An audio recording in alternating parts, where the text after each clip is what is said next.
গিয়ে সেখানে আমি 1 লক্ষ টাকা খরচ করে লোকের বিরিয়ানি করে খাইয়েছি।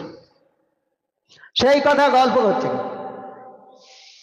যার কাছে গল্প সে বলছে তুমি তো অন্যায় করেছো, তোমার ঘরের পাশের লোকের খাওয়া হয় না, তাদের না খাইয়ে তুমি দিল্লিতে খরচ করে এসেছো কেন? তোমার স্বভাব হবে? কিচ্ছু হবে না। বলে কি বলো কিচ্ছু হবে না? বলে কিচ্ছু হবে না, করুন। আমার ঘরের পাশের লোকের খাওয়া হয় না, আমি দিল্লি থেকে দান করে আসছি।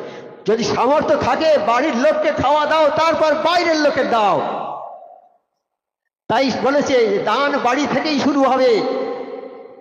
কোনো একটা পয়সা মসজিদে দান করা, বা কোনো একটা পয়সা একটা গোলাম আজাদ করার জন্য দান করা, হ্যাঁ, কোনো একটা পয়সা ভিক্ষুককে দান করা, তার চেয়ে সর্বশ্রেষ্ঠ দান হবে ওই পয়সাটা যদি তোমার ছেলের শিক্ষার জন্য দান করো। বাবা বুঝতে পেরেছেন? ওই পয়সাটা সেই জন্য বলে বাড়ি থেকে দান শুরু করতে হবে।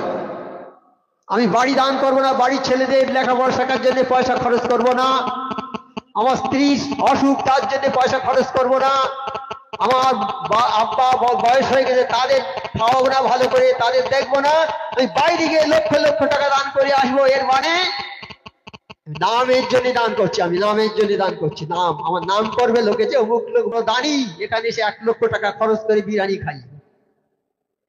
নামের জন্য দান করলে কিছু কাম হবে? হবে না। দান করতে হবে খালি আল্লাহর জন্য, নিঃস্বার্থ হয় দান করতে হবে। দান 2 রকম ভাবে আছে, প্রকাশ্য আছে আর গোপনে আছে। এই গোপন দানটা হলো সবচেয়ে ভালো। আর প্রকাশ্যে দানটা যদি আমি করি যে আমার দেখা দেখি লোকে দান করবে, এই নিয়ত যদি হয় তাহলে ভালো। পৃথিবী থরথর করে কাঁপছে, এরকম নিয়ে বসিয়ে দিল। এইরকম ভাবে পাহাড় বসাতে ভয়তে দেখে না, পৃথিবীময় পাহাড় আছে না, পাহাড় বসিয়ে দেয়া, পৃথিবীটা স্থির হয়ে গেল এরকম। তখন ফেরেশতারা যে আল্লাহ এই পাহাড় কি শক্তিশালী সবচেয়ে? বলছে না। তো এর চেয়ে শক্তিশালী কে? তখন এর চেয়ে শক্তিশালী হলো লোহা। বলে আল্লাহ লোহা কেন? বলে এই লোহা এই পাহাড়কে কেটে চূর্ণ করে দেয়। বলে আল্লাহ লোহা কি সর্বশক্তিমান? বলছে না। সর্বশক্তিশালী? না। একে বলে আগুন। এই লোহার চেয়ে শক্তিশালী হচ্ছে আগুন। এই আগুন ওই লোহাকে পুড়িয়ে গলিয়ে এ করে দেয়, পানি করে দেয়।